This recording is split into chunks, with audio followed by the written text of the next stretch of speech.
ممكن اعرف حضرتك ما جيتش ليه النهارده؟ انا عايز اعرف انت لحد دلوقتي ما جيتش ليه. والله بص الجو ساقع ومش مستحمل. قاعد تحت البطانية طراطيف صوابعي، طراطيف صوابعي سقعانة.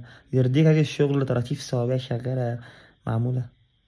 طب والدفايه اللي انت جبتها، يعني انت جايب دفايه في الشغل وانت الوحيد اللي عملت كده وسبناك، جايبها لمين؟ بسقع بسقع والله الدنيا ساقعة. امي قالت لي لازم تتدفى، الدفى عفا. والله يعني العظيم. انت جبت الدفايه وقاعد في بيتكم؟ ما انت ما تعرفش الجديدة.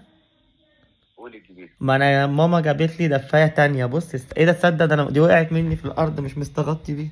جابت بقى عندي دفايتين. بقى عندي دفايتين استغطيت اهو. انا لا ما تقلقش، انا صحتي كويسة ما تقلقش. انا كويس. انا واخد بالي ان انت اول الشهر وبتاع، وعشان كده عمال تضيع في القبض. خلي بالك اخر الشهر قرب برضه، يعني ما انا مش عايزك تفتح صدرك قوي عليا. هو انت مال الخصومات باني ما جيتش الشغل؟ يعني دي نكرة ودي نكرة. انا ما جيتش الشغل ليه تخصمني؟ سقعان يا عم. يا عم انت ما يا عندكش عم في ما جيش قلبك، الشغل. ما عندكش في قلبك ابنك. رحمة. انت ما عندكش في قلبك رحمة يا عم. لا ازاي ما عنديش في قلب رحمه؟ ازاي الاستاذ جايب دفايه في المكتب عادي جدا؟ الاستاذ الموظفين كلها بيقول لهم انا عندي دفايه وانتوا لا. الاستاذ هايف وقاعد في بيته وسايبنا وبيقول لك انا ساعان. امي طب جابت ايه؟ لي دفاية في البيت، قالت لي يا حبيب قلبي الدفع عفا. اسمع كلام امي ولا كلامك؟ لا طبعا خلي بقى امك تقبضك.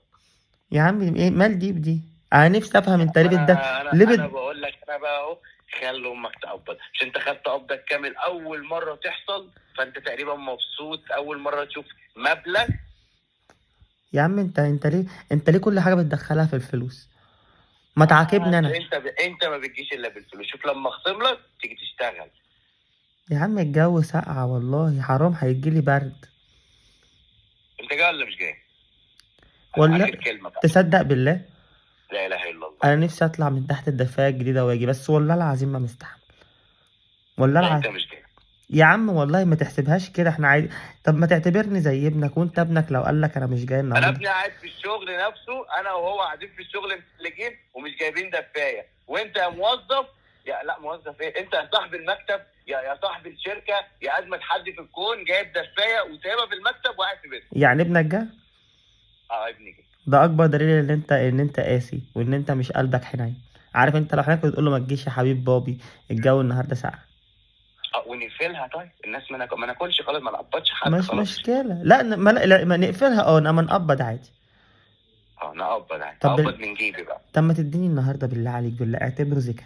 زكا انت معاك فلوس كتير، بالله عليك اعتبره زكا النهارده وما تحسبه لي. بالله عليك عشان ما اجيش اعورك بصراحه.